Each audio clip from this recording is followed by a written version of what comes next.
Mungu akitaka kukuinua, akitaka kukubariki, hata katika hili neno, he uses men.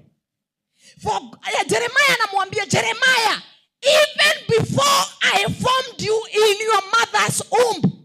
So for Jeremiah to be born, ni lazima kungekuwa na mama na kona umbu ndiposa azae Jeremiah. Ndiposa Yesu azaliwe, ni lazima kungekuwa na Mary. She was preserved. She was a virgin, preserved to bring Christ to this world. Because God, although he had the Holy Spirit, he needed a woman. Bwana asifiwe. Ambia mwenzako usikuwe na attitude na watu. Yes, because the devil will use men to frustrate you. And some of those men who are frustrating you, they are supposed to help you. Lakini wewe unaingiwa na unforgiveness. Unasikia hutasamehe